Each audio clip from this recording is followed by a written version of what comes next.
Good morning, everyone. Please take your seats. We are about to start. Bienvenidos, bienvenidas. Por favor, tomen asientos. Vamos a comenzar en breve.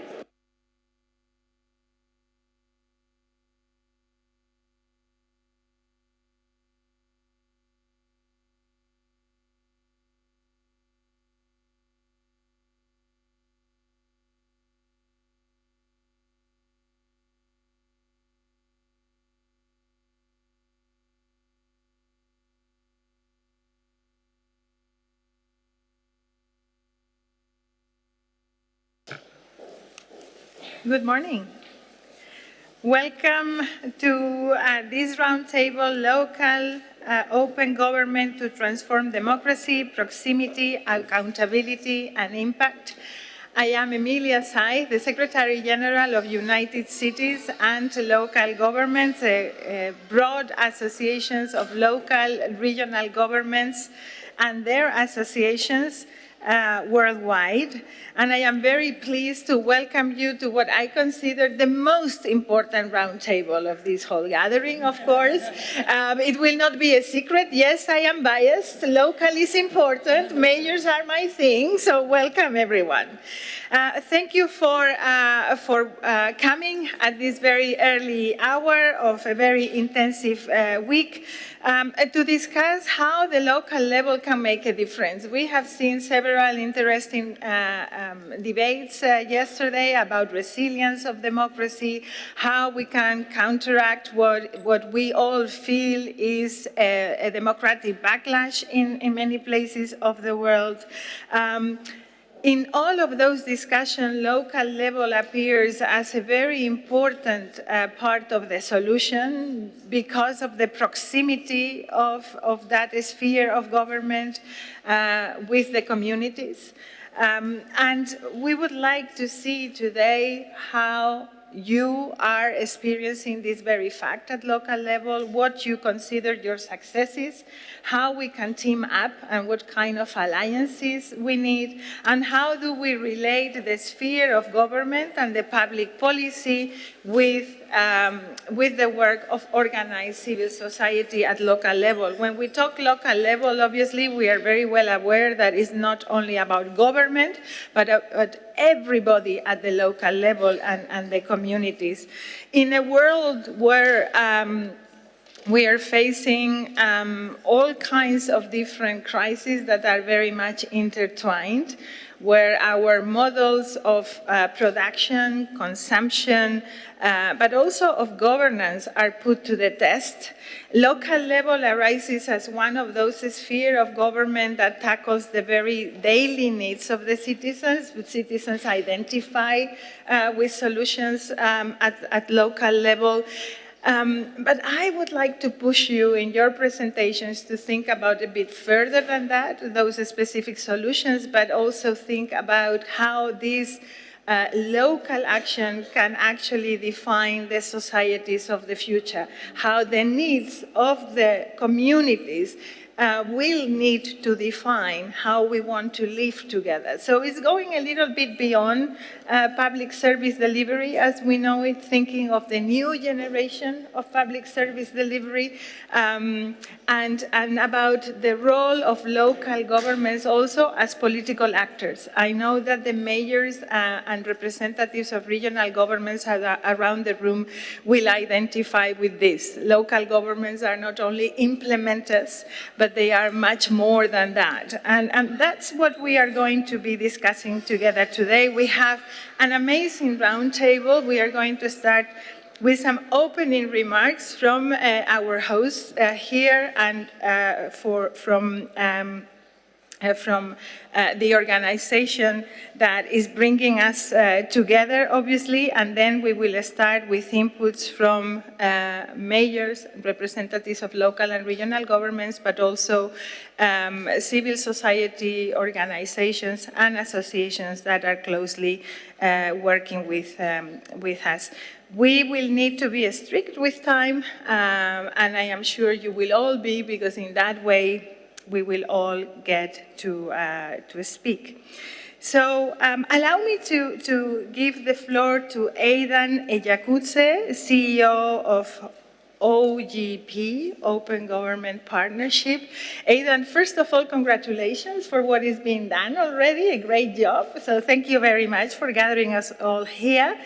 The floor is yours to give your perspective on that local approach to kick off this roundtable. Thank you very much for being with us in this very busy moment for you as an organization. Thank you so much. I would not miss this for the world. This is very, very important. Thank you, Emilia. Good morning, everybody, and welcome to the second Global OGP Local Leaders Roundtable. I was at one regionally in Kenya.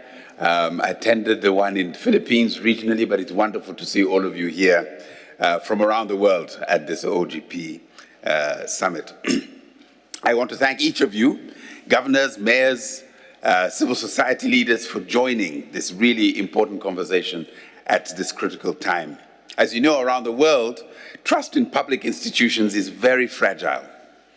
Headlines speak of disinformation and polarization and frustration, frankly, with democracy. Yet in this room, the story is very different and hopeful. Here we see you as leaders who are rebuilding that trust, one community, one conversation, one reform at a time. Leaders who are proving how openness, participation, and accountability are essential to democracy's renewal, and that is being driven from the ground up.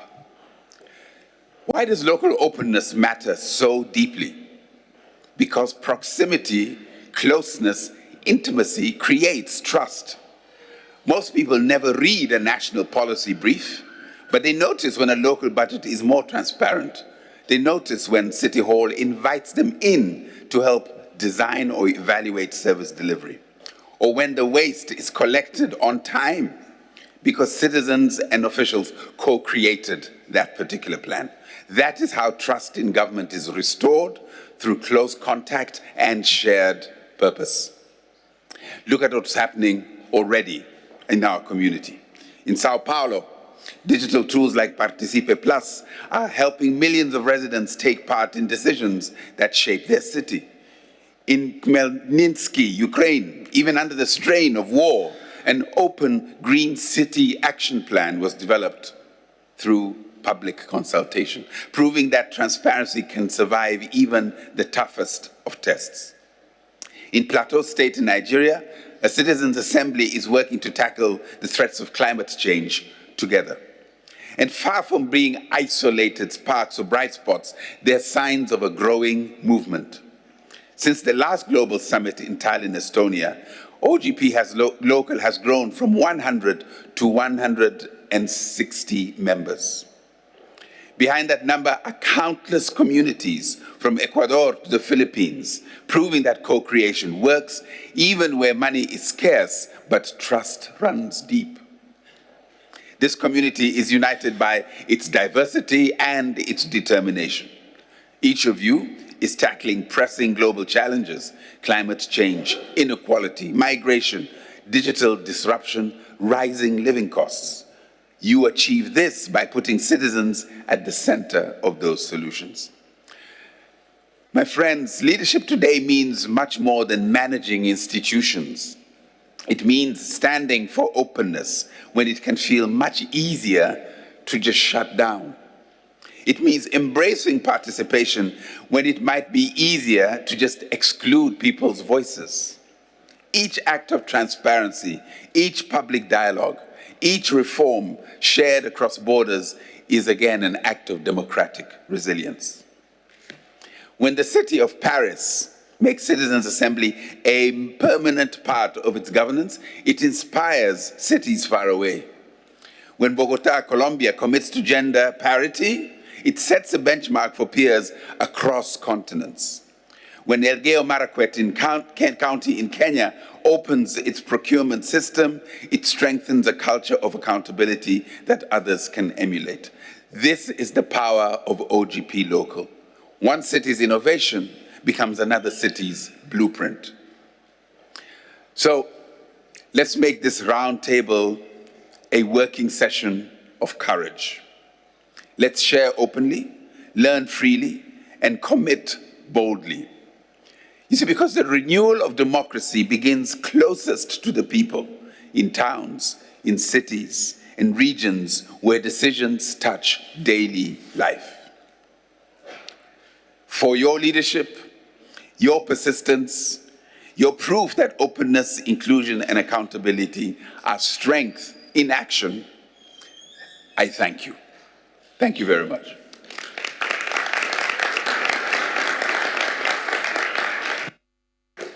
Thank you very much, Aidan. I would almost say welcome to the global municipal movement. You've done a speech that we could have made, so thank you very much for that. We fully identify. And thank you for bringing this very fact of how close to everybody's lives decisions at local level are. But I would dare say as well, when we talk about transparency, it's also important to speak up and clarify what we can and what we cannot do. There are many things that do not depend on the local level, and citizens do think that it depends on you. They think the mayor can solve everything. That's a part of transparency that we also need to talk about, to actually make sure that democracy is strong and is renewed. Allow me now to go to a representative of another sphere of government, our host here, the government of the Basque country. I am very grateful, Xavier Ochandiano, to have you here with us as Deputy Minister of Euskadi. Obviously, he was also a local leader for a long time at the City Hall of Bilbao, and also a member of OGP for many years now, since 2018. Your views, Xavier, on what Euskadi is doing at this moment on open governance. A pleasure to have you with us for both parts of the table. Thank you. Thank you very much, Emilia, Aidan, rest of the roundtable, mayors, governors and ministers. Utziko dudazue lehenik eta behin hitz batzuk euskeraz mintzatzea, bakarrik ongi etorrea ematea eta eskerrak emotea. This was just very few words in Basque language, in our own language, to give a warm welcome and to thank you for your presence. Emilia, for me, you know that it's really an honor. I am very happy to have you here as a director of this roundtable.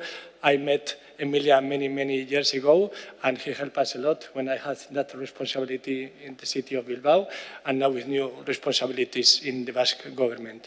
And thank you, of course, Aidan and the rest of the team of the OGP Alliance.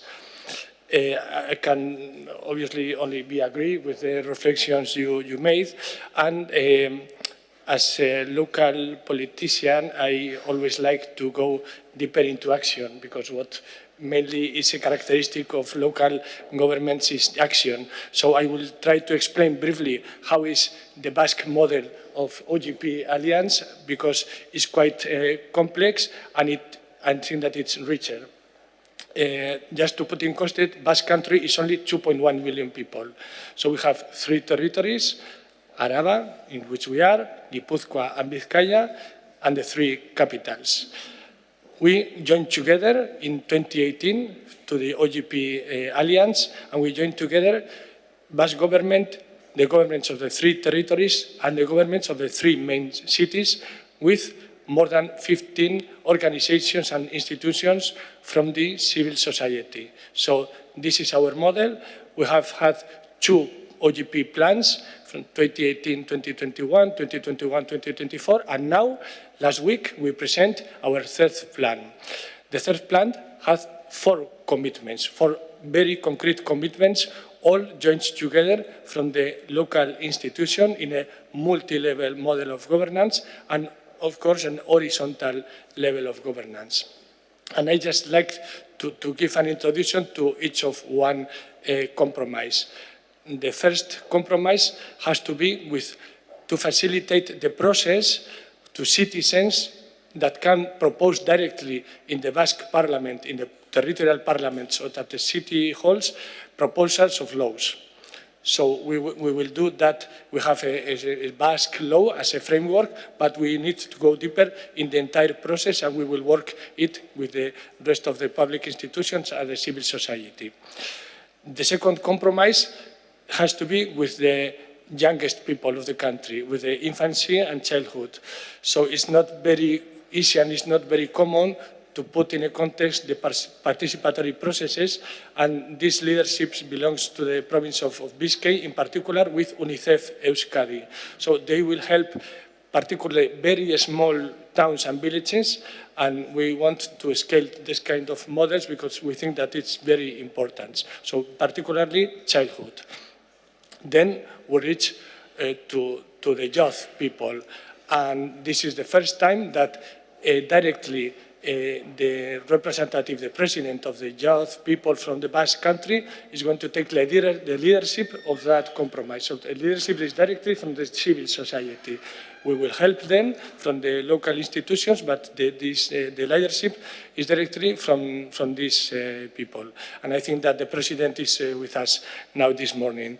So it has to be with the European model of young people participation, and we will hope we will do a great job. And just the last compromise that it quite complex, and I think that it will be very interesting for us, has to be with the evaluation of the policy publics in the multi-level evaluation with the civil society and with the accountability. And we have some experience, and here we have also the representatives from the government of Navarra that are helping a lot. But we want to go deeper because we want to construct this model with the civil society in a very participatory process. Well, that's, I think that I'm on time. Thank you very much. They are very efficient. Thank you very much for that. I need to clarify something. Applause are allowed. So I think they both deserve one.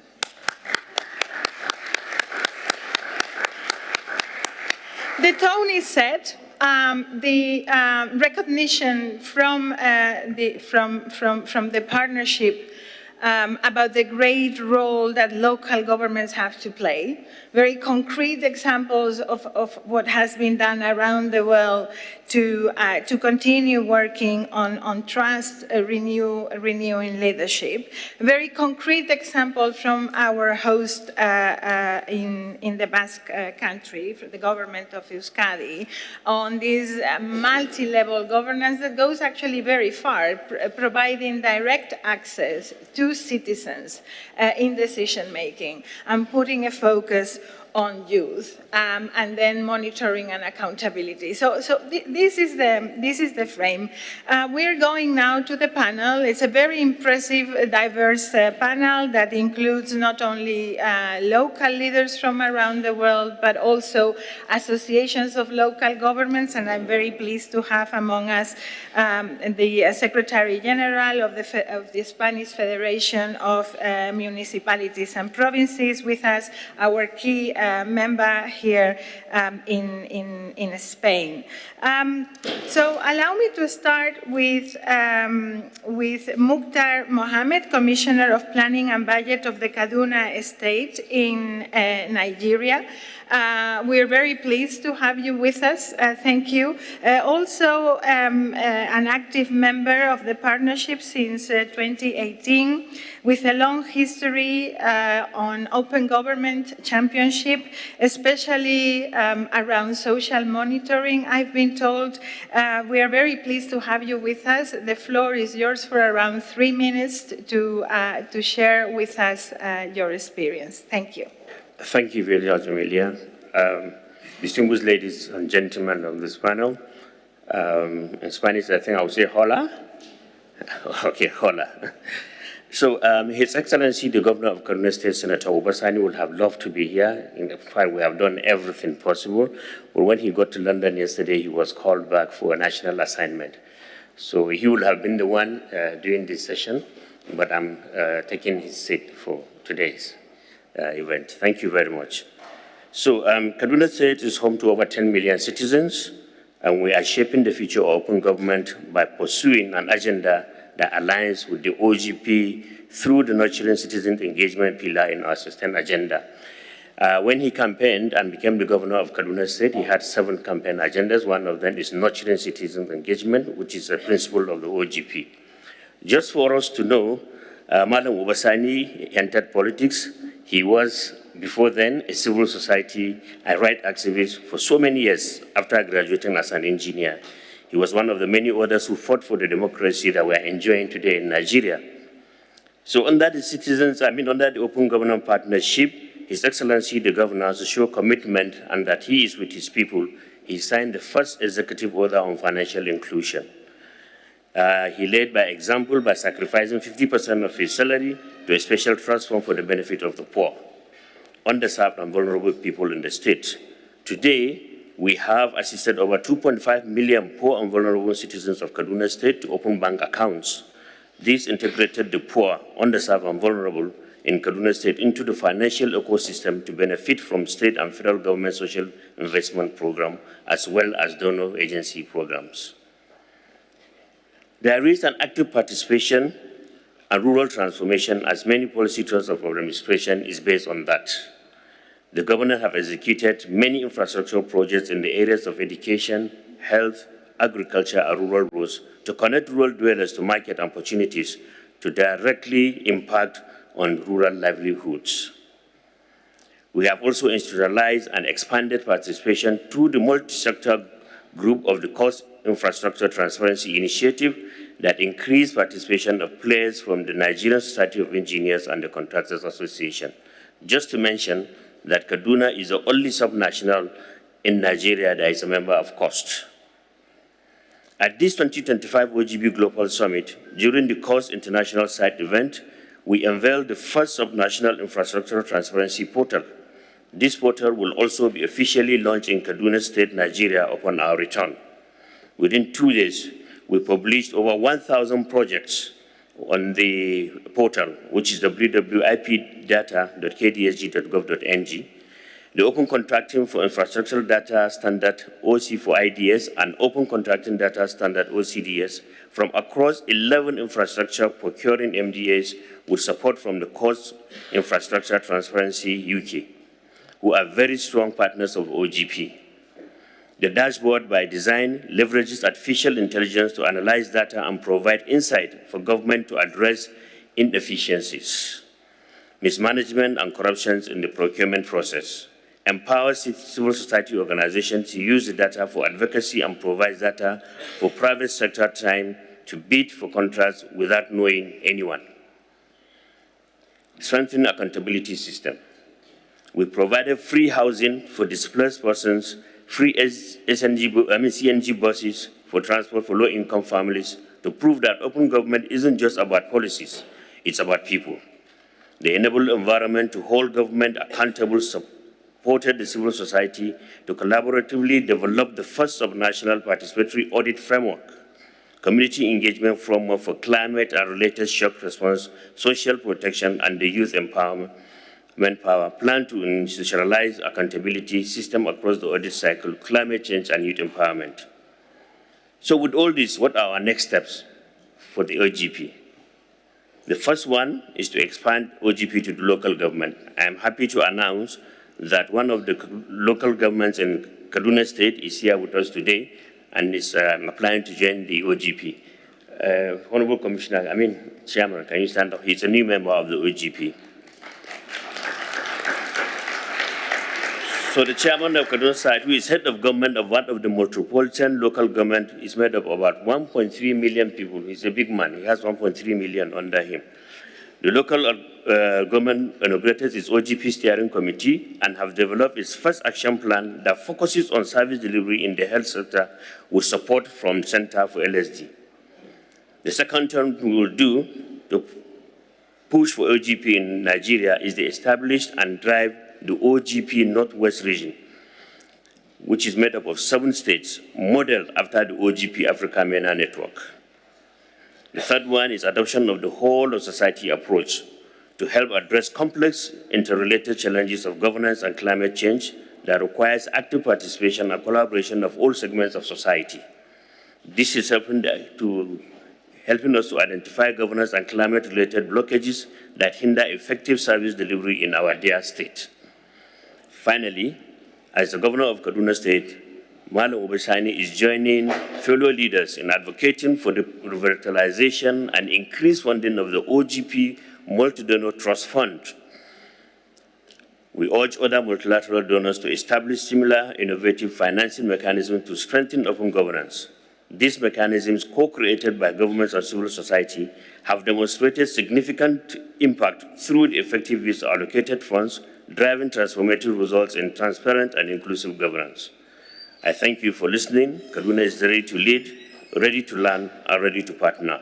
Let us make democracy real together. Senator Obasanjo. Thank you.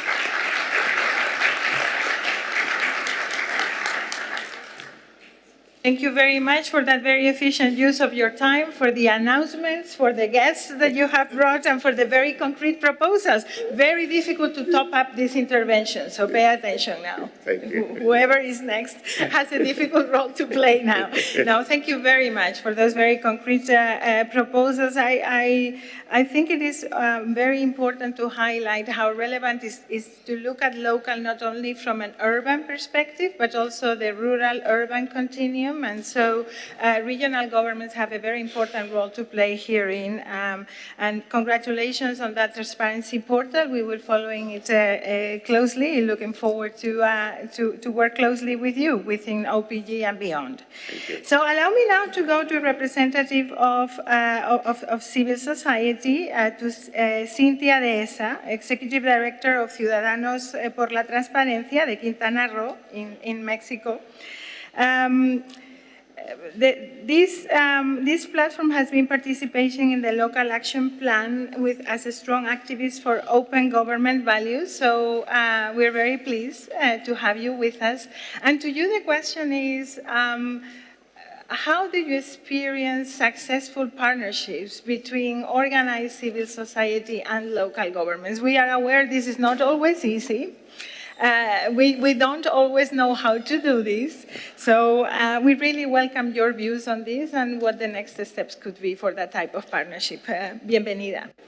Gracias. Buenos días a todos y a todas. Es un honor estar por segunda vez en esta mesa discutiendo precisamente la complejidad de sentarte a trabajar con gobiernos cuando estamos en un momento crítico a nivel mundial donde ya no hay una confianza sólida y certera en estos sistemas democráticos que construimos, ¿no? Y en los que depositamos un montón de fe para que nos ayudan a generar pues formas de vida social que nos permitieran vivir en paz y proteger nuestros recursos. Creo que ahorita de las grandes preocupaciones que tenemos a nivel mundial no son solo las guerras, sino cómo podemos reconstruir o retomar los espacios en lo local para resistir los embates grandes de la corrupción. No nos está fallando la democracia, nos están fallando las personas que prefieren beneficiarse cuando están en puestos públicos a ellos mismos o a sus grupos en vez de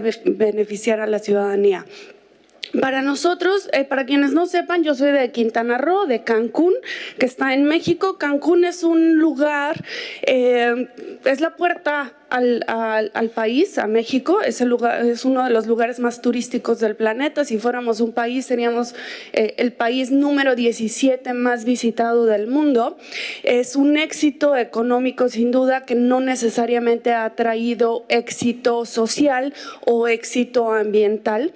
Y lo posiciono a nivel mundial como este destino turístico tan importante para abrir la posibilidad también de discutir las relaciones internacionales entre espacios locales o gobiernos locales, ahora que nos están fallando las relaciones internacionales entre países. Las problemáticas en lo local pueden ser un pretexto para que generemos relaciones internacionales basadas en las problemáticas que vivimos las personas día a día y a través de esas ir reconstruyendo un poquito la confianza en las democracias.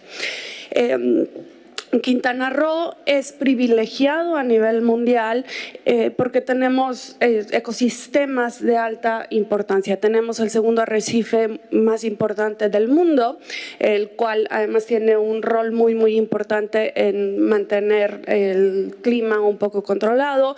Tenemos el segundo macizo forestal más importante de Latinoamérica, bueno, de América en general. Tenemos la segunda reserva de agua potable más más importante de México. Entonces tenemos una serie de recursos naturales que nos ha llevado a la necesidad de, como sociedad civil, establecer un mecanismo de resistencia fuerte para proteger esos espacios que además podría ser replicado en otros países. Desde la sociedad civil hemos impulsado que se construya por primera vez un instrumento de política pública que atienda los problemas de la crisis climática y la degradación ambiental desde la perspectiva de la corrupción. O sea, la corrupción es la razón primordial a nivel mundial por la cual no estamos alcanzando ninguno de los objetivos para mantener el planeta vivible, ¿no?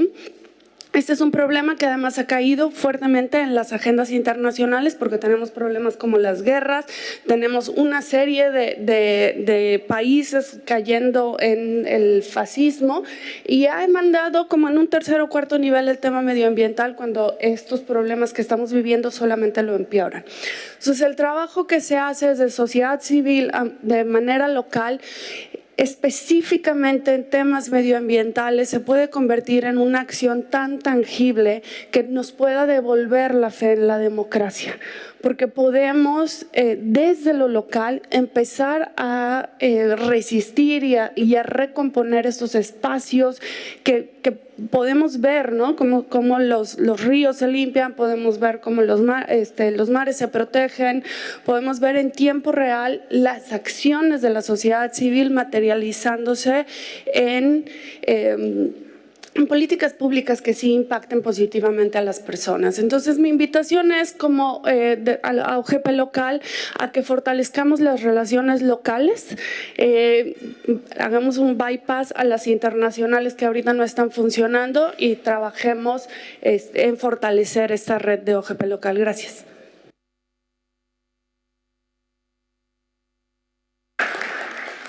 Muchas gracias también por ligar este concepto de justicia climática, que al final yo creo que ahora ya estamos transitando todos de acción climática hacia la justicia climática para darnos un marco nuevo, ¿no? que nos permita fortalecer la democracia. Creo que también es extremadamente importante poner el debate de la corrupción en la debilitación democrática, efectivamente, y el gran papel que puede jugar la sociedad civil organizada en este debate. Agradezco en particular esa voz de esperanza y ese llamado a hacer lo que nosotros llamamos del movimiento municipalista global, la diplomacia local, la diplomacia de los gobiernos locales como una herramienta de resistencia. Creo que necesitamos a la sociedad civil actuando localmente para darle reconocimiento a aquellos líderes y lideresas locales que quieren actuar en el ámbito internacional para no ser muy criticados cuando hacen eso, como si estuvieran abandonando su mandato a nivel local, porque ese es uno de los retos a los que nos enfrentamos. Entonces, muy bonitas tus propuestas y será un placer ver cómo desde este foro y desde el movimiento municipalista podemos apoyar. And allow me now to go to another aspect of that local multilateralism that we are very proud of. To the Congress of Local and Regional Authorities, we are very honored to have the President of the Chamber of Local Authorities with us, Bernd Föhringer. It is a very important job that the Congress is doing around many fronts in the acknowledgement of the role of local governments, democracy, local self-government. But we would be very curious to know what you think is next for our joint agenda here. So welcome, sir. The floor is yours. Yeah, thank you very much. And as you said in the beginning, I think there's a big chance for the local level, because mayors and councillors, they are closest to the people, to the citizens. They know what are our needs, and they can react to a need. And as we heard from our host, on a local level, it's action. And this is why we, as the Congress, as a part of the Council of Europe, we are responsible for about 130,000 local and regional authorities all over Europe in 46 member states. We work on strengthening local and regional democracy. And how do we do this? Different pillars, I would say. One is we need standards. So we have standards in the Council of Europe and the Congress. So, for example, we have a European Charter of Local Self-Government, which defines what are responsibilities of a local level, how they could act.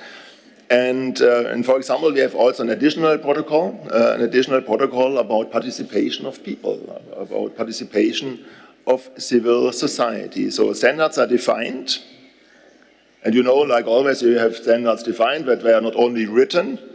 We monitor these standards. So we go to the countries and look, how is this in practice? Do everybody respect these standards, this European Charter of Local Self-Government? And this is also a question about multi-level governance and dialogue. And in the end, after we have a report, we try to get in a dialogue with the local level, with the national associations, but also with government, to work on these points, perhaps where we don't see the full respect of these standards. And so in the end, sometimes it could be also a local government reform in a country. And as a Congress, with all our possibilities and our professionals and academics we have around, we can support also local government reforms to strengthen civil society, to strengthen all the things we heard. So that's about standards. And it was even reaffirmed when we had a summit of heads of state and government in Reykjavik, perhaps you heard about, with Reykjavik Principles for Democracy. And we also have our 12 principles of good democratic governance. So we have monitoring, we have standards, but that's only the one part. If you have the best standards, the best ideas, how you could organize it, you need the capacity. So that's why we also, as a Congress, we work together with a local level, with many mayors, city councillors, national associations. We work on a point about capacity building. If we say the local level is the closest to the people, where's the level where we should have the action? And I think everybody on the table knows it. I was also mayor for 24 years. It's always a fight about resources, about finance, about responsibilities. It's a daily life as a mayor. But I know many countries myself from missions, so it's not in each country the case that there's enough capacity and possibilities at the local level. It's a question of training, resources, staff, finance, and so that's about capacity building. And here we do projects. We have some of our partners here from different countries. We work together in cooperation projects from Moldova, Ukraine, Bosnia-Herzegovina. We are here, I see it. And so we are doing capacity building, and in a part of capacity building, we also look for the exchange, best practice exchange, peers. It could be in a country, but could be also on an international level as the Congress. So it's a broad range of activities, but I think we do it with passion, because as we heard from our colleagues here at the table, local level is the level where we have also a chance for democracy, because they know their mayor, they know their councillor, and this is why we should act on a local level and we should do everything to help them. Thank you very much for your attention.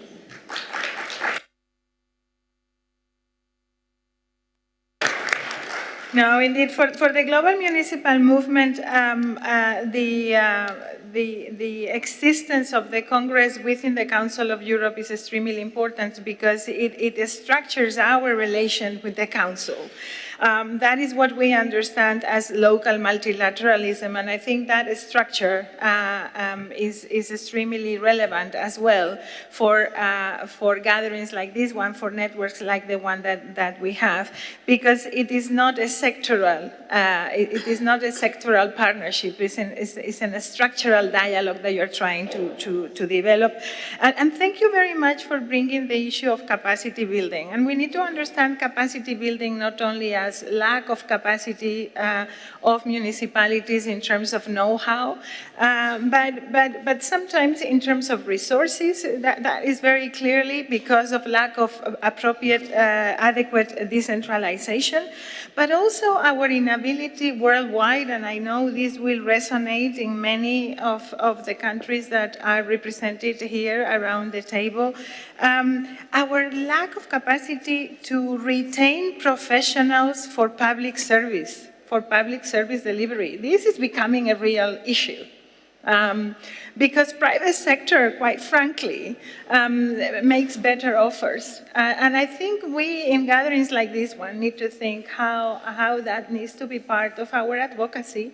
And in the same way that we are pleading for local activists to become local decision makers and politicians, we also think we need to have organized civil society behind a change of narrative around professionals in local service provision. So thank you very much for bringing also this input and the good example of the Charter on Local Self-Government that we know we're trying to expand beyond Europe. Thank you very much, President.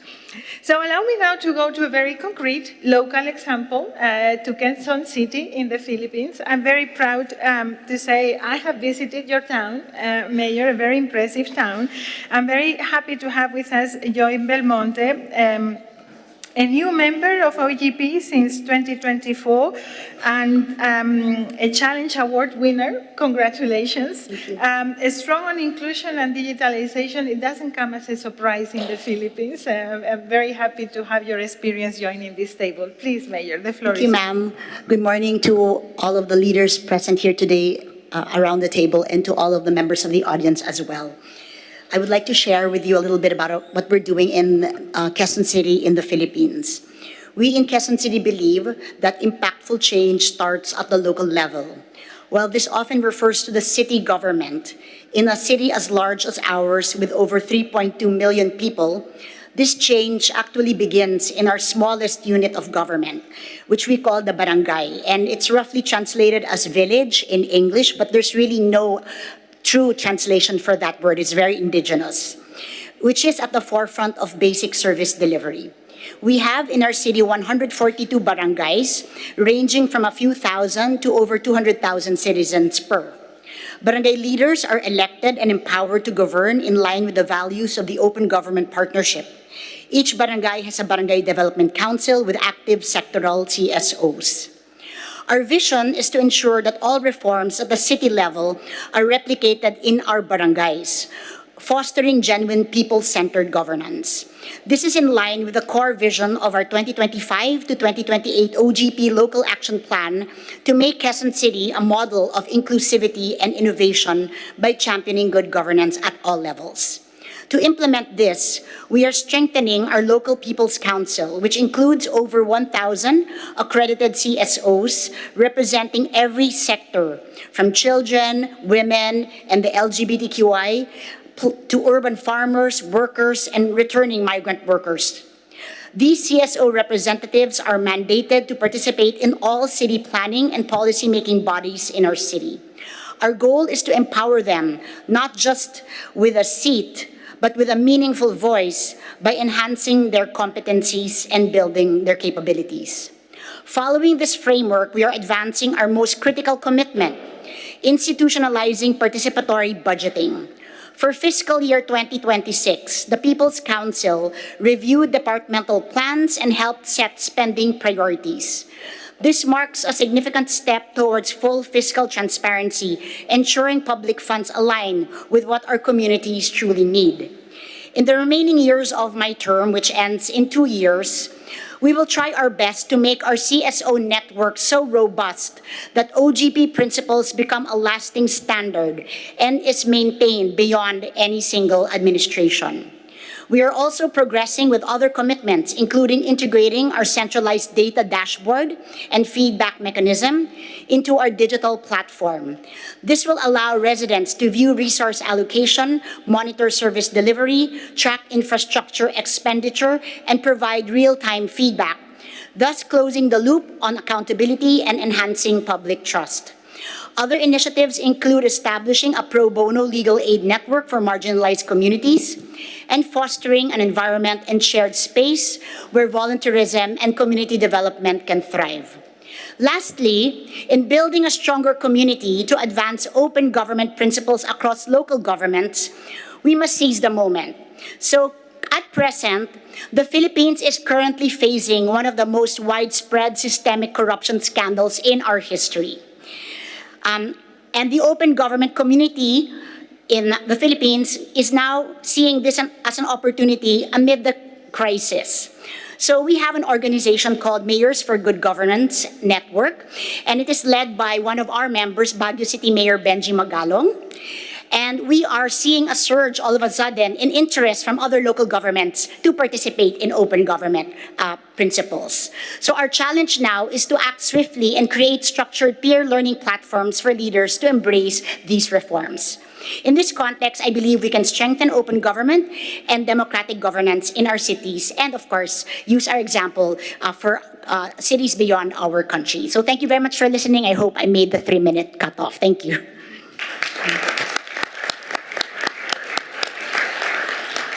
As a clock. Yeah, really good. Thank you very much, not only for the time, but for the quality of your commitment to good governance, for being bold enough to acknowledging the challenges that you are facing also in terms of corruption, but how you are also trying to take this opportunity and tackle that. I really hope you will succeed, Mayor, in making the CSOs networks so robust that they will last over administrations.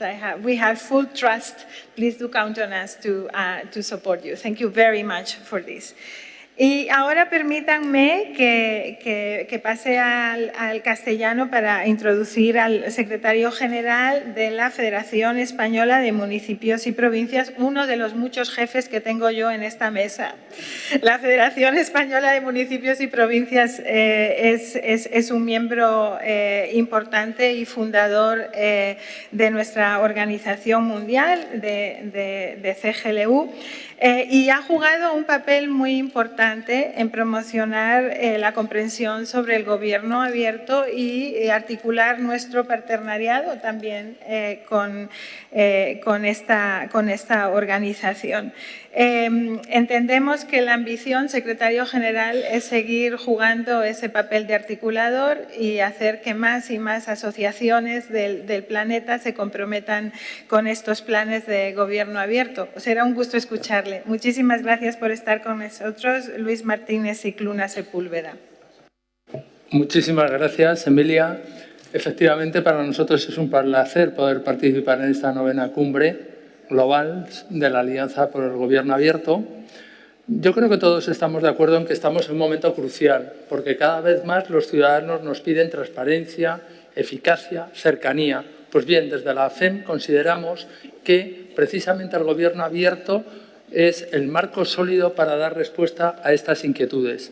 No se trata tanto de publicar datos, de abrir espacios abiertos, sino que se trata de cambiar, de transformar la cultura institucional para que ésta sea más colaborativa. Por lo tanto, nosotros desde la FEN y los municipios españoles estamos plenamente comprometidos con lo que es el gobierno abierto. Y para ello nos hemos dotado desde el año 2016 de una red por la transparencia y la participación ciudadana. Una red que actualmente cuenta con 200 entidades locales y en la que proporciona un espacio de intercambio de buenas prácticas, de aprendizaje mutuo y de desarrollo de proyectos colaborativos. Se trata, por tanto, de establecer un marco de mejora de las relaciones entre los ciudadanos y los ayuntamientos basados precisamente en los principios del gobierno abierto. Queremos situar a los ciudadanos en el centro de los ayuntamientos y para ello queremos proporcionar herramientas para que los ciudadanos puedan conocer los ayuntamientos, su funcionamiento e incluso puedan incidir en el funcionamiento de los ayuntamientos. Por lo tanto, desde ese año 2016 nosotros estamos generando herramientas para mejorar esa relación entre ciudadanos y ayuntamientos. Y así hemos creado una ordenanza de transparencia que permite que muchos ayuntamientos españoles puedan aprobar sus propias ordenanzas de transparencia. También tenemos una ordenanza de gobernanza del dato para permitir que la ingente cantidad de datos de que disponen los ayuntamientos puedan incidir en una mejora de la gestión y también que puedan ser accesibles y utilizados por los ciudadanos. También contamos con una guía de la integridad en la contratación pública para mejorar la transparencia en todo lo relativo a la contratación pública. También hemos elaborado una guía de los datos abiertos y contamos también con un grupo de trabajo sobre transparencia y acceso a la información pública, que permite examinar la normativa y permite también favorecer la formación en este ámbito. Por último, también tenemos unos premios InnovaGloc destinados a reconocer las mejores prácticas, las buenas prácticas en este ámbito.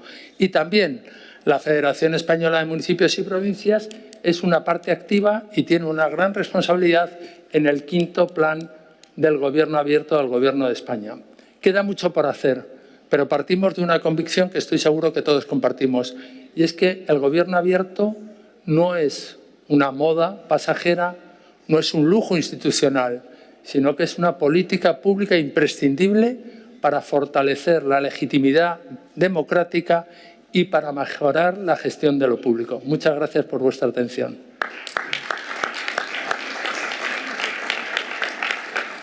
Muchísimas gracias, secretario general. Las federaciones de municipios, las asociaciones nacionales de gobiernos locales tienen un papel muy importante en articular la interlocución con los gobiernos nacionales, ¿no?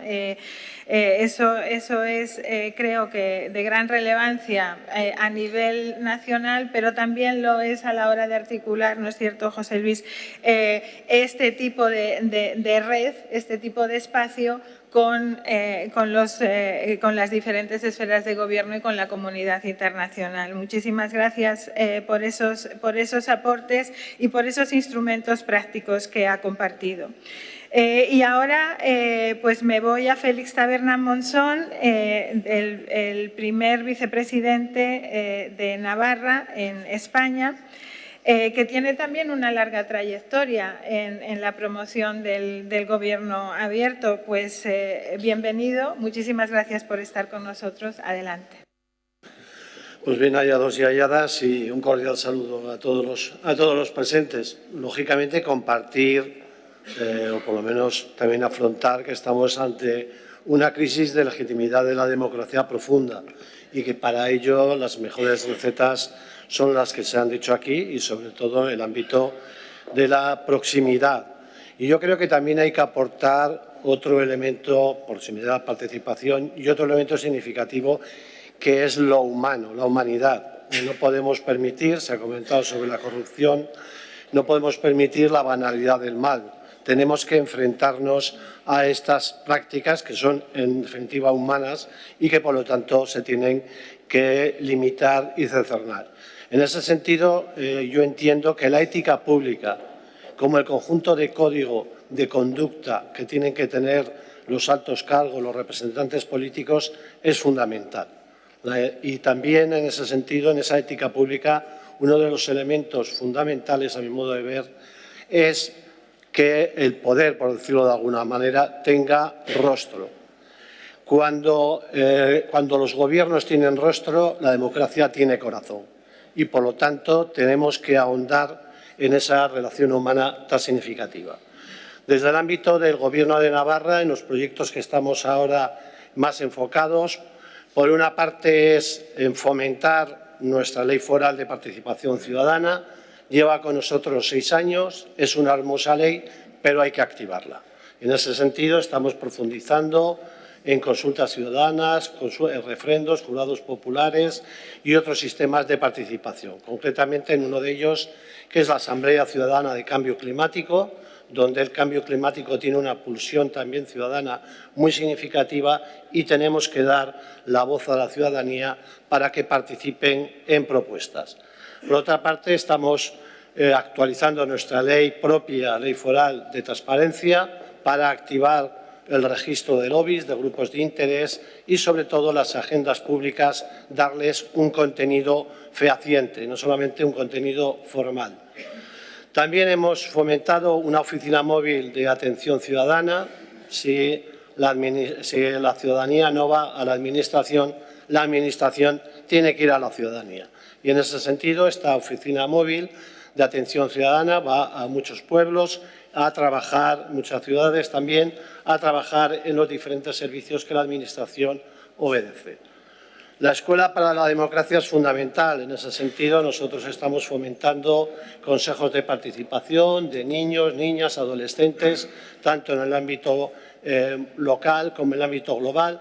En este sentido, pues hemos editado un cómic que es Gobernemos, bienvenido al gobierno abierto, en el cual pues ya desde ámbitos más infantiles conocen la democracia y sobre todo la frustración. La democracia es mucho de frustración. En definitiva, estas son las pequeñas iniciativas, pero como todo lo pequeño es hermoso, que estamos trabajando para este fomento de la participación y también del buen gobierno. Muchas gracias.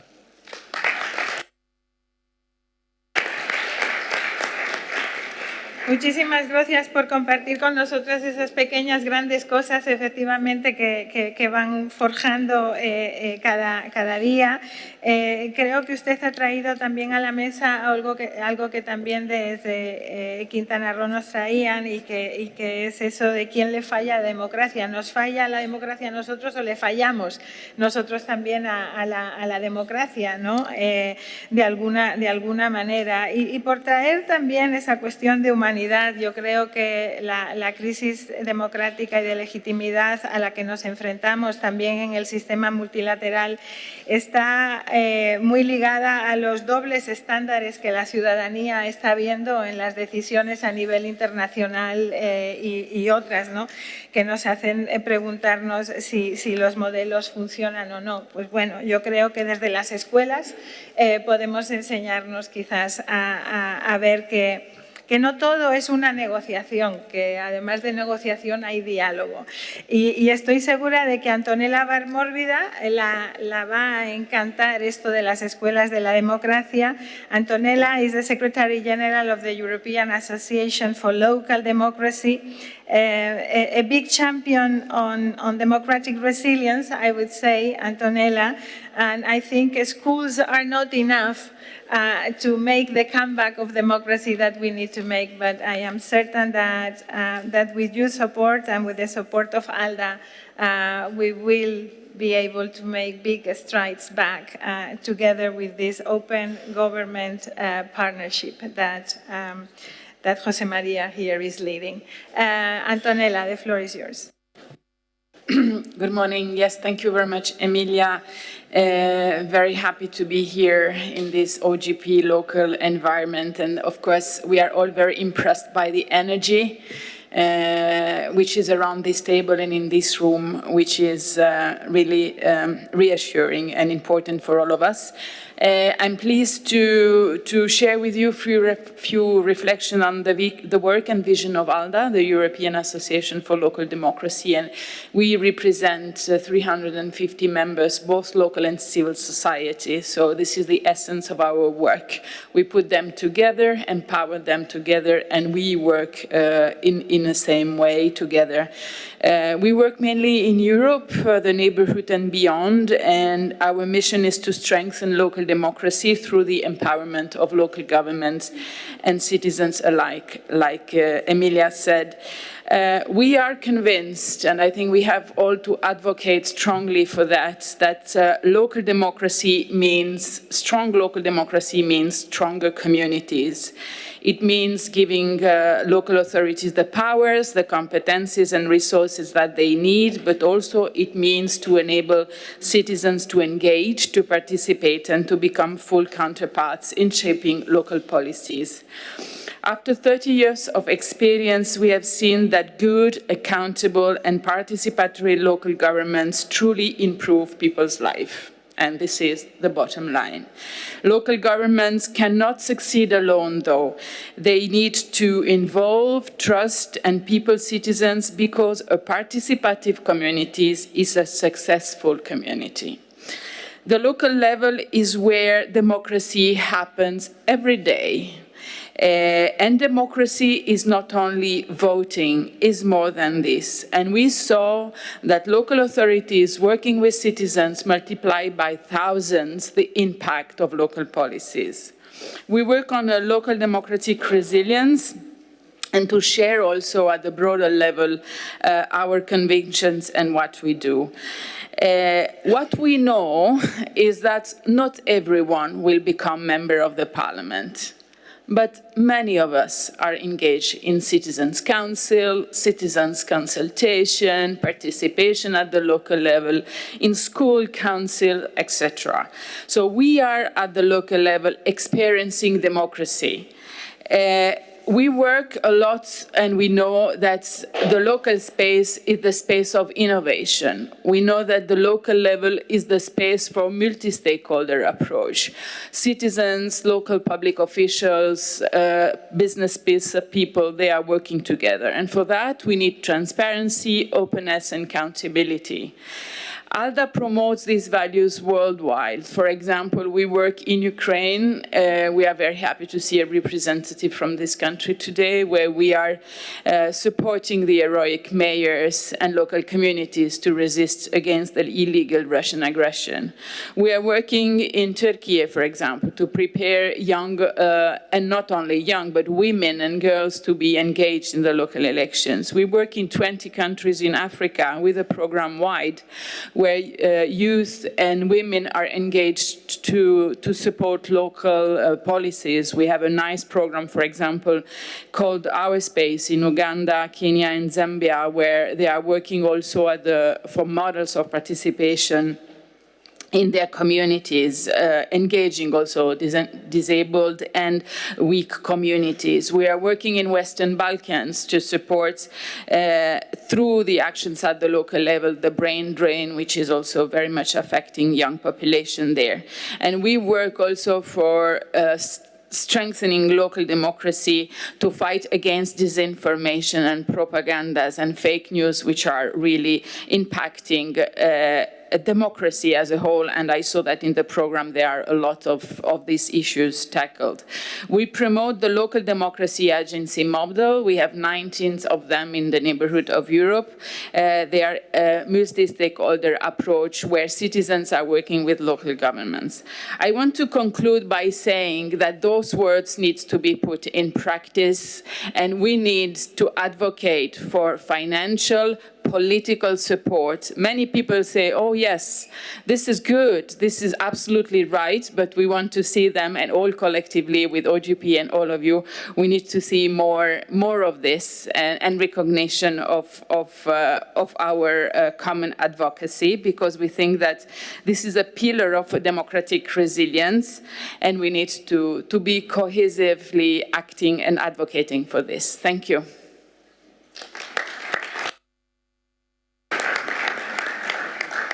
Thank you very much, Antonella. Also for this last call that you're making to, I think we need to bypass some of the sectoral approaches that we have around this, and to make sure that our discussion around adequate decentralization, participation, and open democracy, but also issues around climate justice and others are bundled together. It's not possible to deal with one without the other. And this is something that local leaders, regional leaders understand very, very well, but sometimes in the international discussion, we keep dividing those things. I think it's the role of our networks to make this connection. Allow me now to go to the mayor of Ortsitsia in Ukraine, Olena Sidorenko.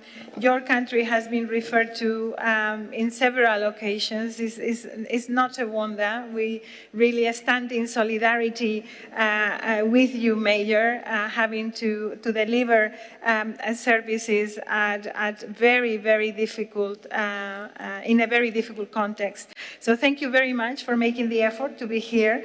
We look forward to hearing your perspectives. Go ahead, Mayor. The floor is yours. Ladies and gentlemen, good morning. It is a great honor to be here today together with so many readers and friends of open government. My name is Olena Sidorenko. I am the mayor of Orshitsa community in Ukrainian. Please accept my apologies for my not so perfect English, and I will speak in Ukrainian, but from my head in the language of trust, open and solidarity. Дякую, дорогі організатори, що ви помітили маленьку громаду, яка намагається робити великі справи. Я представляю невелику сільську громаду з центру України.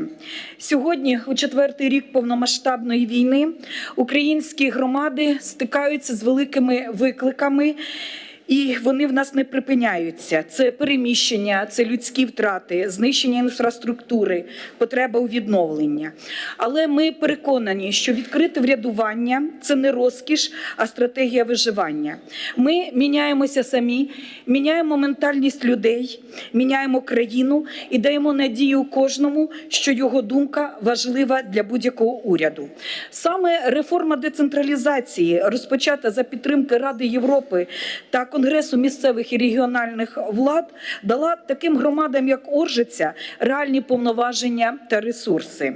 Вона навчила нас брати відповідальність, ухвалювати рішення і нести за нього відповідальність, пояснювати кожен крок відкрито. Найбільше ми пишаємося тим, що перетворили залучення громадян на щоденну практику.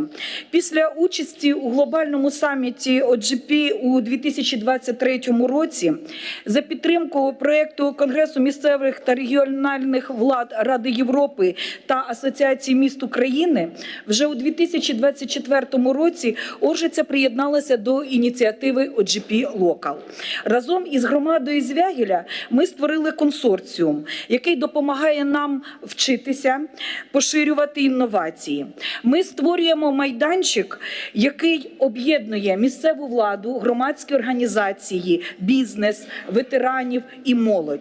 Завдяки цій взаємодії був спільно розроблений план дій на 25-26 роки. З цього плану я пишаюся особливо двома напрямками. Перший – це робота з молоддю, оскільки ми хочемо, щоб наша молодь була готова до впливу в суспільстві і щоб цей результат був і прагматичним, і результативним. Другий напрямок – це ветеранська політика і меморіалізація пам'яті. Ветерани – це потужний ресурс, який ми не маємо права втратити. Тому пам'ятаємо і шануємо загиблих героїв і робимо все для того, щоб залучити ветеранів до розбудови наших громад і нашої України у подальшому. Ці зміни приносять результат. Зростає довіра, а люди відчувають, що їхній голос має вагу навіть у складних ситуаціях. Наші наступні кроки – закріпити все це інституційно. Тому ми створили координаційну раду, яка буде щоквартально моніторити виконання плану дій і публікуватиме результати онлайн. Ми розширюємо підтримку ветеранів, поєднуючи місцеві ініціативи з національними програмами, щоб жодна родина не залишилася поза нашою увагою. Разом зі Звягелем ми обмінюємося практичними інструментами. От вони першими запровадили шкільний бюджет, а ми сьогодні адаптовуємо його для маленьких сільських шкіл і вже бачимо результат. Ми проводимо спільні форуми, навчання, взаємне менторство. Це доводить одне. Навіть у війні українські громади здатні вчитися одна в одної. поширювати кращі практики. Так народжується справжня спільнота від місцевого рівня до національного. Ми вдячні Конгресу місцевих і регіональних влад Ради Європи, нашій асоціації міст, бо саме ви допомогли нам розробити план дій і отримати експертну оцінку, підтримку, підняти наші практики на європейський рівень. Завдяки цьому Оржиця сьогодні має сталу платформу для співтворення з громадянами. Щоб рухатися далі, громадам, таким як наша, потрібна підтримка у 3 речах. Це розбудова спроможності малих громад і навчання фасилітаторів, це цифрові інструменти для прозорості та участі, і це однозначно обмін досвіду і між українськими громадами, і між українськими та європейськими або світовими муніципалітетами. У найважчі часи саме такі партнери допомагають нам залишатися демократичними, а не просто функціональними. Ми вже співпрацюємо з громадами через Асоціацію міст України та платформи, створені Радою Європи, зокрема в рамках платформи діалогу місцевого та центрального рівня влади з відкритого врядування в Україні. Але наше завдання надалі – поширювати інструменти участі, молодіжні ради, шкільні бюджети, ветеранські простори, і це у сусідніх громадах, і в громадах Полтавщини. Так формується горизонтальна мережа взаємодії, і ми навчаємо один одному. Наша філософія проста. Війна не зупинила відкритість, вона зробила її необхідною. Оржиця доводить, що навіть маленька громада може робити великі справи. Дуже дякую. Thank you very much.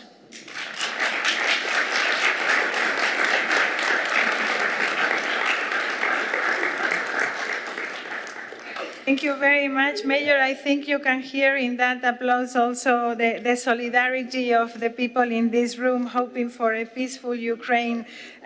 The sooner, the better. And thank you for your commitment to democracy, to transparency, even in these challenging times. Allow me now to go to Senegal. We are going to the mayor of Yoff, Seydina Issa Laye Sambe, a new member of OGP since 2024, and I dare say the youngest mayor in Senegal. Congratulations, Mayor. You deserve an applause already for that. You have heard how youth is very much at the forefront. La jeunesse, le dialogue avec la jeunesse, c'est une question importante qui était partagée aujourd'hui par beaucoup des interventions. C'est un honneur pour nous de vous avoir avec nous aujourd'hui. À vous la parole, Monsieur le maire. Merci beaucoup.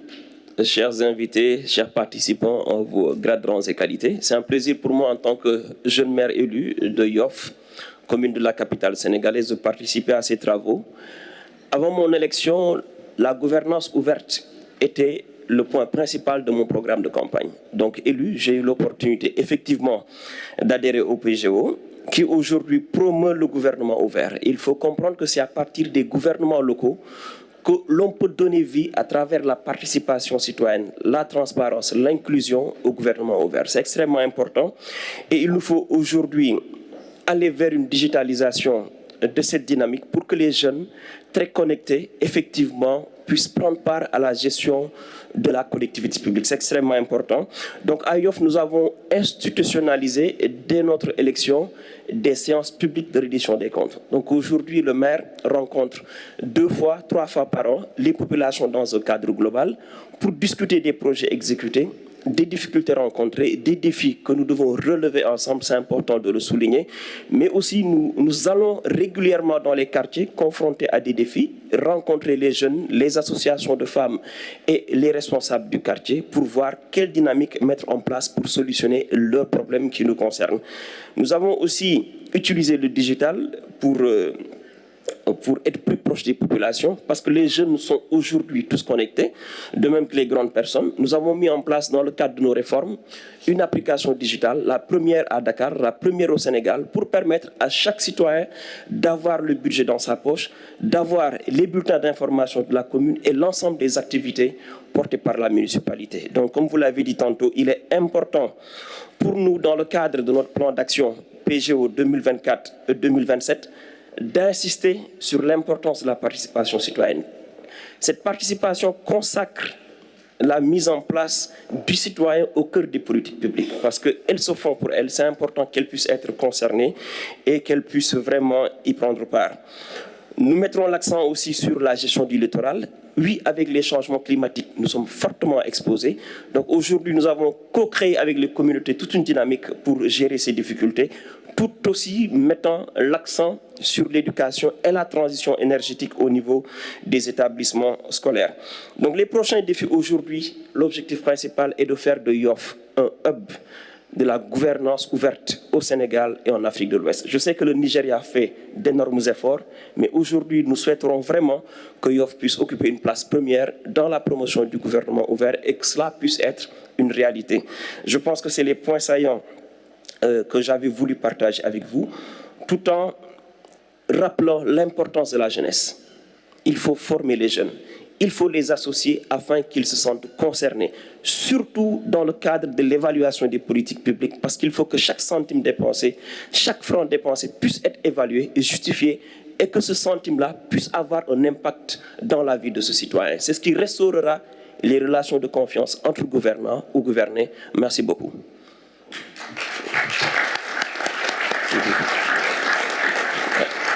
Merci, ça sera un plaisir de voir comment Yoff devient cette hub de la gouvernance ouverte. Monsieur le maire, tout notre soutien pour cet objectif très important. Merci bien. And now allow me to go to Armenia, to Arpin Hakobayan NGO Center, participating in the local action plan of Banasor and a strong activist for open government values. It's a pleasure to have you with us, going back to that question on how to best work with civil society, NGOs, and local governments. Welcome, Arpin. Hello, thank you. And unfortunately, we have no translation from Armenia, so to have much more powerful speech, but I'll try to do it in English. And so, dear colleagues, friends in government, civil society, and OGP family, today I speak to you not just as a civil society representative from Armenia, but as a witness to something profoundly important. Local governments quietly transforming the future of democracy, one participatory decision in a time.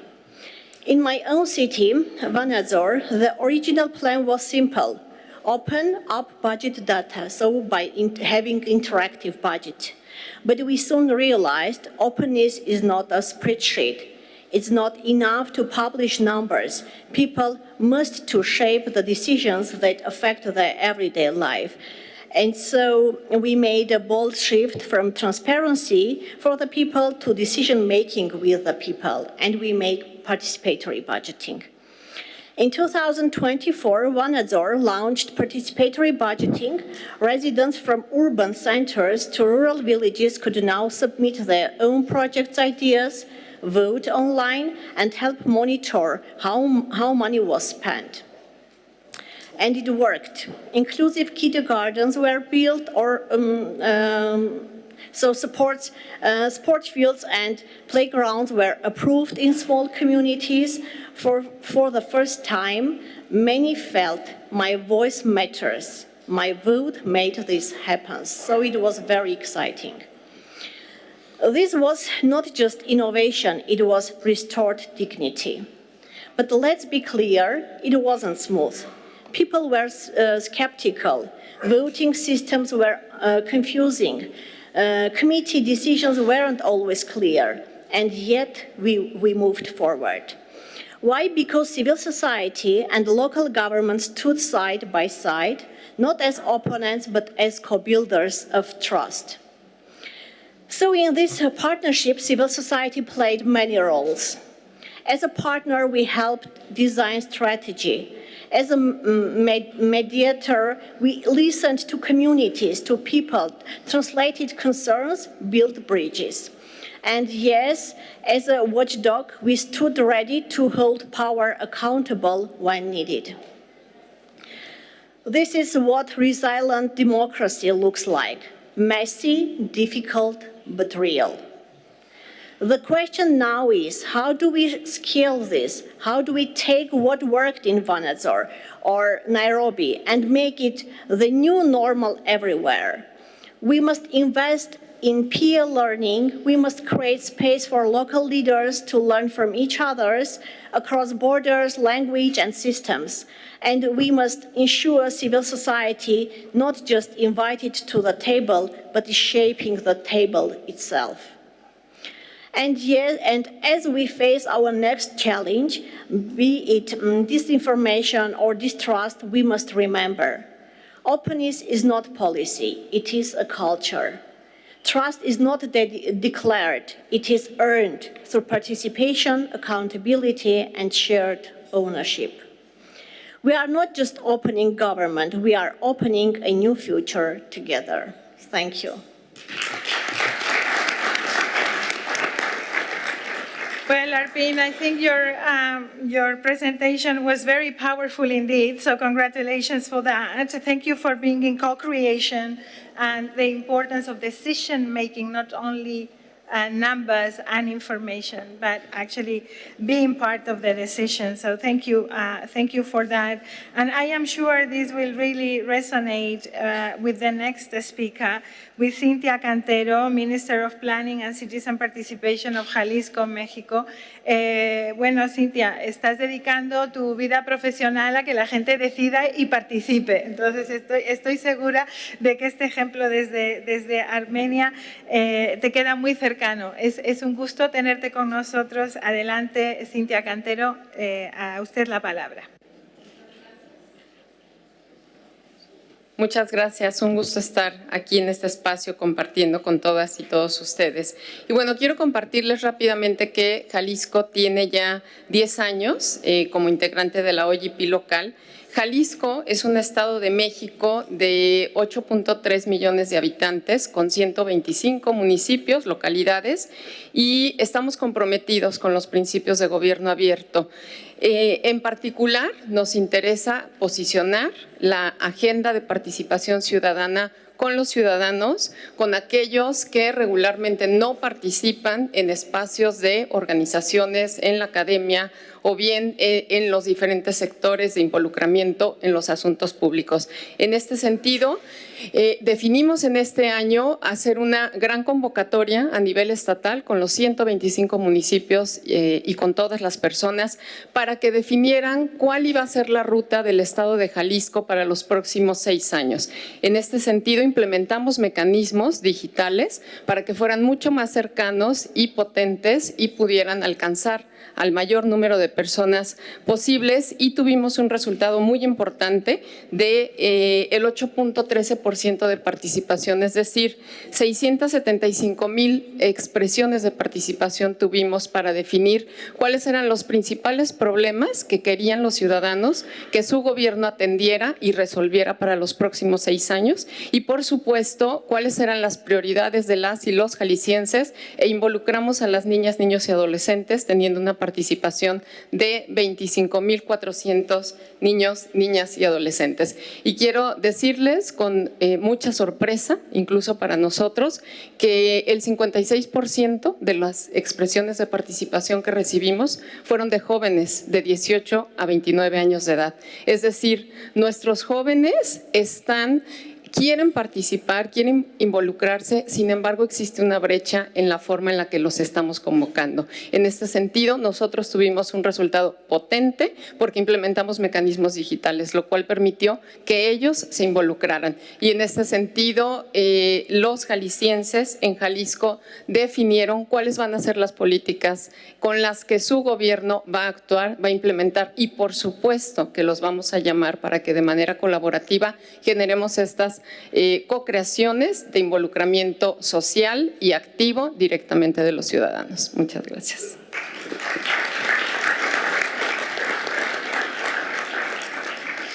Muchísimas gracias por esas palabras y iniciativas esperanzadoras desde Jalisco en México. And allow me now to go to the Hewlett Foundation, to Tendisai Chimbuere. I know I'm killing your name, but allow me, sorry for that. A long-time donor and supporter of open government. We look forward to hearing your inputs from the grassroots. Thank you so much, Emilia, and no worries, you pronounced it almost perfectly. It's Tendisai.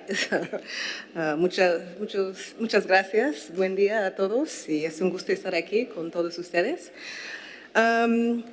This moment for me that we're facing globally is unsettling and worrying, and yet I also find hope in our communities. In another era, I was a community organizer, and remain convinced that the long and deep work of organizing locally is one of the antidotes to the polarization and the fragmentation that we see in our society. At the Hewlett Foundation, our strategies are grounded in the belief that democracy must be built with, not just for, communities. That means shifting power to those who have historically been excluded. Many of the groups you've mentioned here, women, youth, and underserved populations. It means resourcing local movements, supporting independent media, and enabling communities to access use of government data to advocate for more responsiveness to their needs. But we've also heard from our partners that proximity alone is not enough. We've heard that it's important to ensure that policymaking is informed by inclusive, contextually relevant evidence. And so our evidence-informed policymaking work comes in here, where we support work that strengthens the capacity of policymakers to use data responsibly and responsively to support African-led evidence organizations that understand the local realities and that can build the trust that's needed between relationships with government.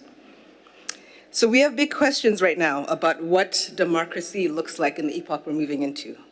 We have to make sure that the communities who have experienced these imbalances in power are at the center of rethinking what our governance systems and practices are going to look like.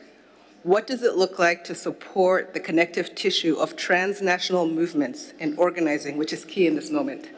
And one curiosity I have about the OG movement is how do we lift up OG conversations to this transnational level, building from the local level? We have so many conversations right now which are interrogating transparency and accountability on critical areas, including the full suite of financing for development questions, domestic and international illicit financial flows, debt justice, tax justice, domestic resource mobilization. How is OG showing up in this process, and how can OG be leveraged in these transnational processes that are organizing and being reoriented in this moment? As international partners, I think from my end, we're going to need more flexibility than ever and invest in place-based partnerships that prioritize context and community wisdom. We have to show up like we're in this together, but we also have to fund like we want democracy to win. As a beloved Indigenous organizer from Australia, Lilia Watson said, "If you have come here to help me, you are wasting your time. But if you have come because your liberation is bound up with mine, then let us work together." We need to roll up our sleeves to not only share around this table what's working, but also to really start exploring what's next in building a global movement for local democracy that is bold, inclusive, and evidence-informed, where participation is by everyone, every day, and concerning everything in our communities. Thank you.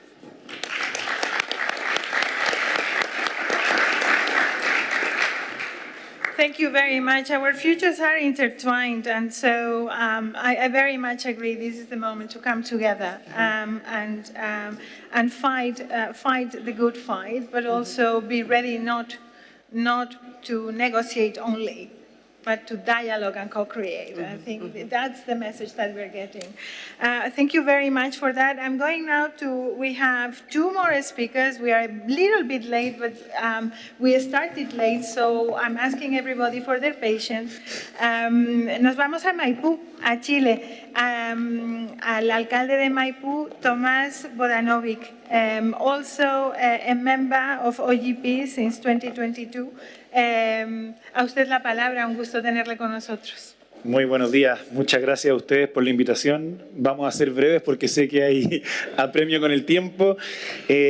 Me gusta mucho estar en este panel donde creo que todos coincidimos en la idea de que no hay ninguna otra institución en el Estado que impacte más en la vida de la gente que en los gobiernos locales, y gran parte de la experiencia democrática de la ciudadanía se juega en el tipo de gestión pública que haga su municipio o su gobierno local, en la vida concreta y material de las personas, donde la democracia no es solo una teoría o una idea abstracta, sino que se juega en tu diario vivir cotidiano, tu acceso a la salud, a la educación, a los espacios públicos, a la seguridad, al deporte, a la cultura, está determinado en gran medida, sobre todo para los grupos más empobrecidos de la sociedad, en la gestión de tu gobierno local. Y desde ahí creo que el desafío que tenemos los alcaldes y alcaldesas a lo largo del mundo no es solamente ser buenos prestadores de servicios, sino que sostener nuestras instituciones y legitimar el sistema democrático en un contexto mundial donde ya no se puede dar la democracia por garantizada, sino que hay que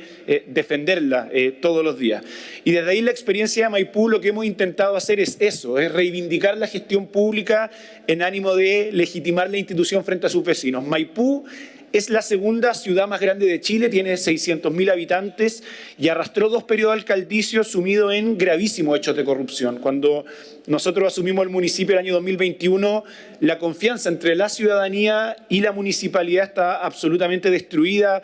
Arrastrábamos un déficit de más de 40 millones de dólares, el más grande en la historia de los municipios en Chile, y desde ahí el plan de acción que pudimos hacer con el OGP fue fundamental para poder reconstruir esas confianzas. A través de procesos participativos bien intensos logramos definir prioridades con la ciudadanía, algo que fue fundamental en un contexto de escasez de recursos, poder generar un plan de acción para cumplirla, rendir cuentas de ese avance, y con ello logramos un proceso muy exitoso que nos permitió reelegirnos con más del 70% de los votos.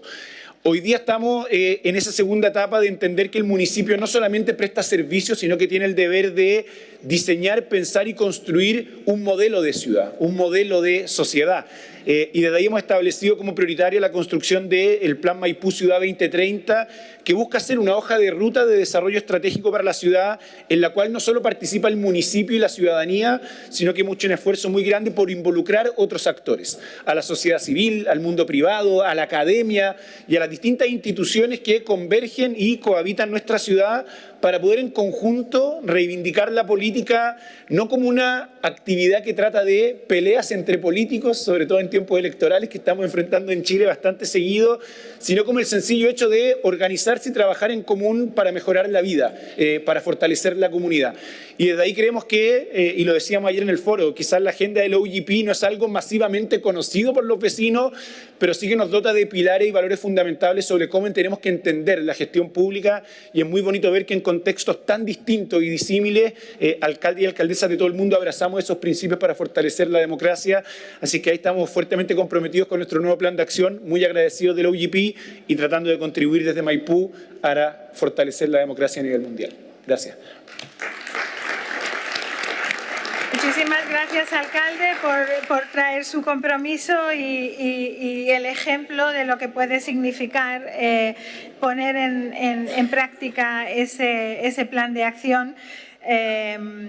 Y bueno, a seguir trabajando hacia el futuro, efectivamente. Laura Newman, the Carter Center, OGP Civil Society Steering Committee member. Laura, we have heard a lot about the possibilities that our work together within this group can mean, but also the connections that it can have, right, with other parts of the multilateral system. So I'm really looking forward to your intervention. The floor is yours. Thank you for being here. Thank you so much. And as Amelia said, I'm here wearing 2 different hats, both the Carter Center, where I run a local project, and also as a steering committee member. But I'm not going to double my time because I know we're getting very late in the time that we have together. I did want to share just a little bit from each of those perspectives, but what they have in common is how pleased I am to be with all of you this morning, and that I share with you a recognition of the value of working at the local level. So with my Carter Center hat, I run a campaign called Inform Women, Transform Lives. Many of the cities that are part of the campaign are here. We work in 48 cities representing 265 million people, and we work with local governments to connect their municipal services to women, particularly marginalized women, using information as a bridge. We recognize that you have incredible services that you provide, but it doesn't matter if people don't know about it. So we work to develop different ways that are more potentially innovative and intentional to reach women with those services. And the impacts have been incredible. I just want to acknowledge, because I know I don't have time to talk about it, all the various cities that have trusted us and we've been able to accompany with that work. And anybody who's interested, I will spend all day talking about it after this. So now I'm going to put my hat on more as a steering committee member and first congratulate all of you who are part of the Open Government Partnership and who have made commitments, co-created those with your communities. And I also want to acknowledge people like Amelia and others in the room who are partnering the Open Government Partnership as we move forward. We really are so pleased to have these connections because nobody goes it alone, and particularly when we're doing something as important as working at the local level. So I'm going to actually give you a few challenges to leave today. And I see these challenges as opportunities. So in talking to and hearing from all of you, I think we've already acknowledged how proximate the cities are, how committed they are to their communities, and how important the work that you're doing really is. I like to call local government leaders the stewards of democracy. So here are the 4 challenges that I see, the 4 opportunities, and maybe the 4 charges moving out of here. First, how are we going to insulate ourselves from the threats that are impacting democracy all around you? As the world starts to fall apart at your national levels, as polarization continues, and in some of the cases in which you're living, you're seeing greater authoritarianism. How do you protect yourselves from that? Because you still are so committed to your communities. And I think that's something we have to think about together. How do we save democracy at a local level, even when there may not be great things happening at a national level? And secondly, how can we better develop and share your narrative? One of the things that I think we've recognized now, and maybe slightly later than we should have, is our citizens don't understand the value of democracy because we haven't done a good job in explaining it. What you're doing is so important. How do we better share that before it's too late? Develop and share your narrative.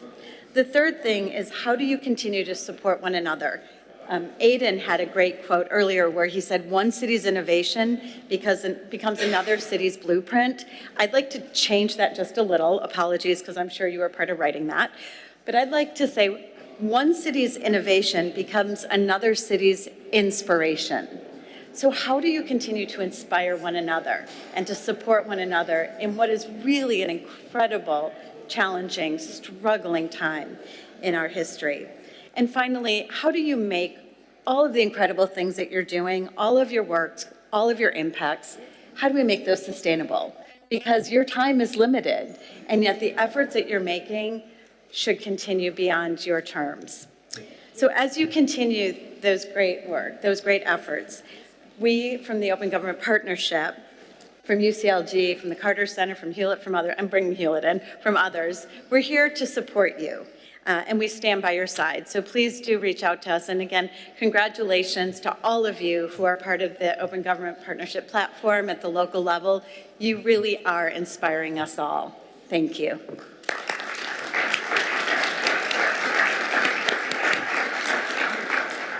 Well, allow me to close this roundtable, and I feel we should continue the whole day because there is a lot of discuss still, but allow me to close this roundtable by thanking Jose Maria Marin and his team for bringing us together here for the successful local open government partnership model that we are following, and also by inviting you all to join us in our World Congress next year as part of lifting up this work that these 160 cities are doing and connecting it with the rest of the international municipal movement agenda. It will be a pleasure to continue working with you all. Thank you very much. Keep up the good work. Don't give up. You are the champions in this house. Thank you.